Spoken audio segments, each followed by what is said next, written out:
Alors, rapidement, on va voir un petit peu le travail qui a été fait par l'OIT sur les statistiques en matière de migration de main-d'œuvre. Donc, on verra quelles sont les normes statistiques internationales. On verra, on parlera de la conférence internationale des statisticiens de main-d'œuvre. On entrera un petit peu dans le détail de certains de ces aspects. On verra quelle est la situation au niveau du marché de travail au travers de l'Observatoire du marché de main-d'œuvre et on verra quels sont les indicateurs. On parlera des données au niveau mondial et au niveau régional. On verra même quelles sont les limites pour ce qui est de la collecte des données. Et puis, on verra un petit peu comment harmoniser un petit peu la collecte des données. Et puis, je vais passer la parole à Maria.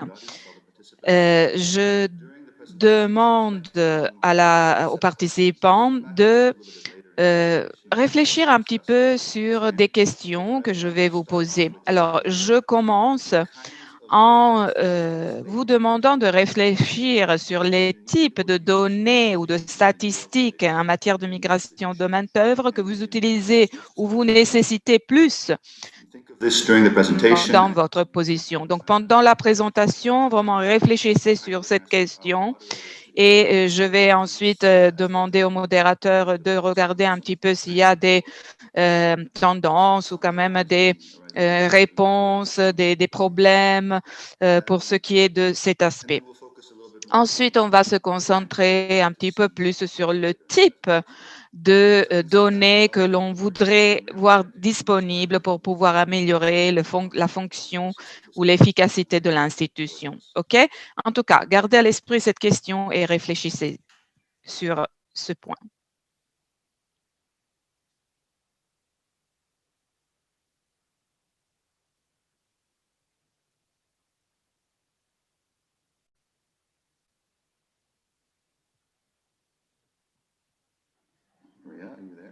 Maria? Peut-être elle est en silencieux?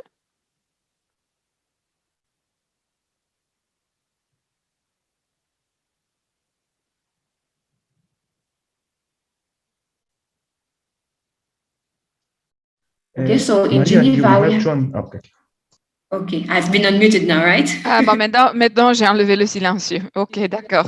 Est-ce que vous m'entendez maintenant? Ça va? Très bien.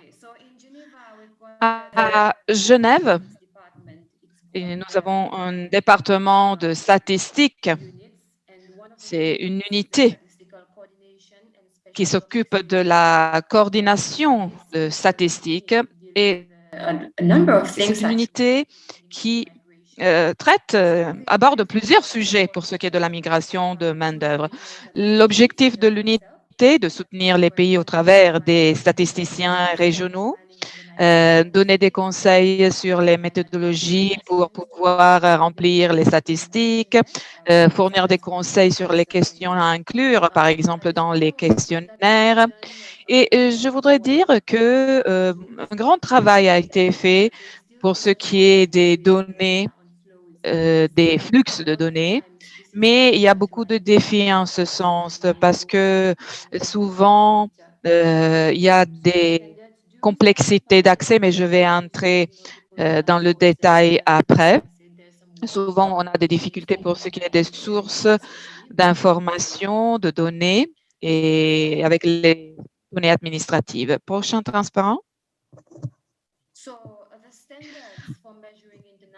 Alors, il y a des normes qui concernent la migration de main-d'œuvre et comment mesurer la migration de main-d'œuvre.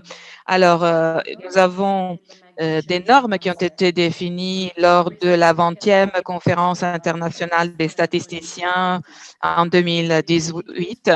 Donc, il y a besoin de répondre aux nécessités des pays d'origine et de pays de destination. Et il est important de bien connaître quelle est la source, disons, majeure de main-d'œuvre. Donc, il est important que toutes les statistiques se basent sur des preuves sûres et je vais entrer dans le détail de cela.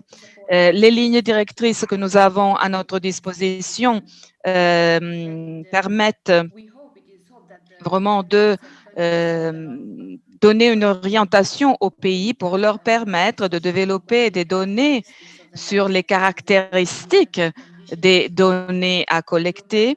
Donc, ce qui est important, c'est de vraiment, l'objectif est celui de collecter des données qui permettent de savoir s'il y a des conditions adéquates pour ce qui est des migrants et il y a toute une série d'aspects qui doivent être pris en considération. Je vais commencer en disant que les statistiques de main-d'œuvre nécessitent finalement plusieurs éléments. J'espère que cette présentation sera intéressante pour vous. Il y a même un cours qui a été planifié pour bien comprendre comment rédiger des statistiques. Lorsqu'on parle des migrants, les migrants internationaux, on fait référence à toutes les personnes qui d'habitude sont résidents dans un pays et qui sont des citoyens dans un autre dans un autre pays où le lieu de naissance desquels se trouve dans un autre pays. Donc, voilà la définition de migrants internationaux. On entre un petit peu plus dans le détail. La population étrangère. Pour population étrangère, on se réfère à toutes les personnes qui n'ont pas une citoyenneté dans le pays de leur résidence usuelle. Et la population étrangère peut être née dans un autre pays ou être né dans le pays de résidence. Alors, nous avons défini qu'est-ce que l'on entend lorsqu'on parle de pays de résidence usuelle. C'est d'habitude le lieu où une personne vit, dans lequel cette personne a une place où habiter. D'habitude, c'est le lieu où cette personne passe les périodes de repos. Et nous avons également la population de référence. Pour population de référence, nous entendons les personnes qui d'habitude ne sont pas résidentes dans le pays, mais qui sont en tout cas partie intégrante de la force de main-d'œuvre ou de la force de main-d'œuvre potentielle ou qui travaillent quand même dans le pays d'une manière ou d'une autre. Par exemple, ils peuvent être des travailleurs saisonniers, etc. Quelles sont les données de base nécessitées par les pays?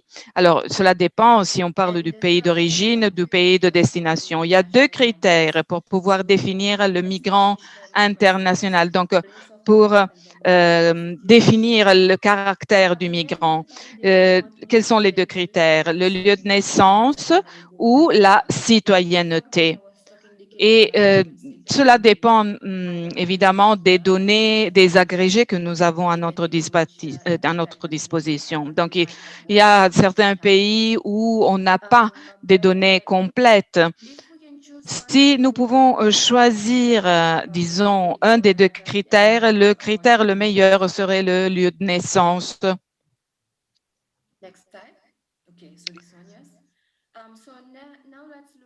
Alors, voyons maintenant des concepts.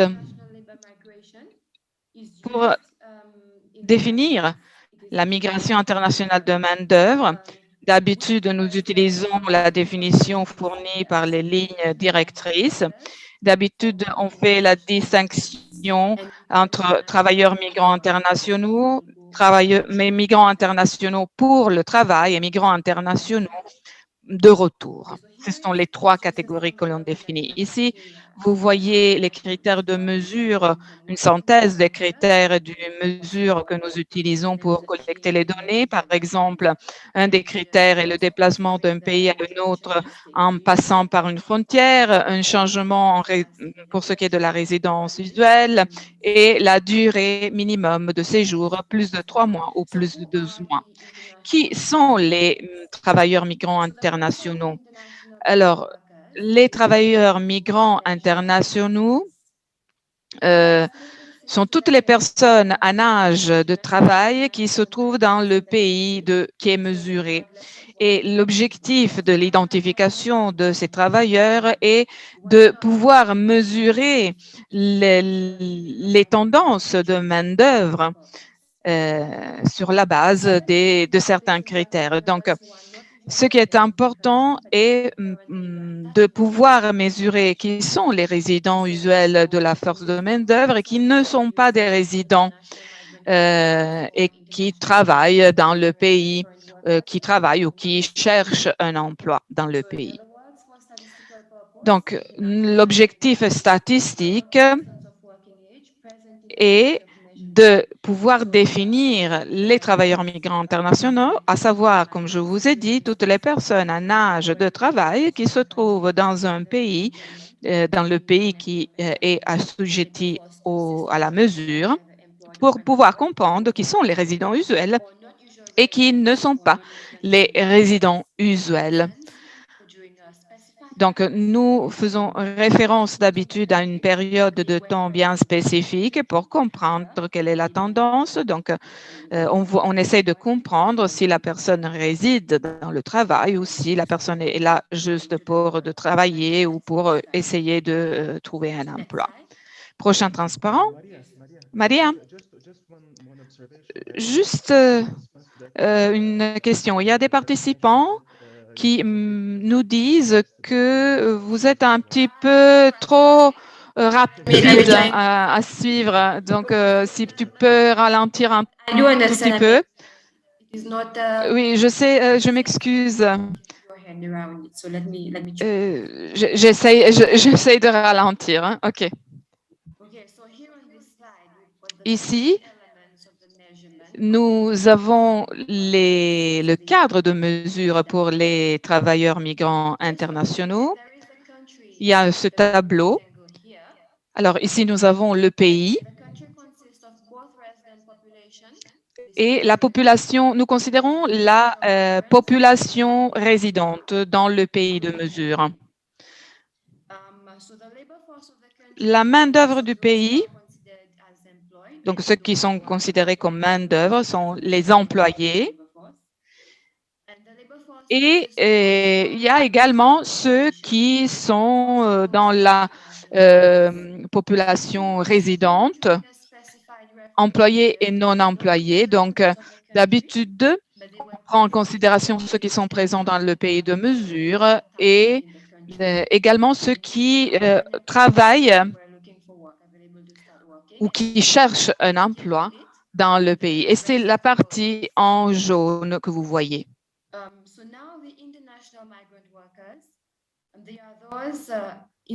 Donc, les travailleurs internationaux sont considérés dans la main-d'œuvre.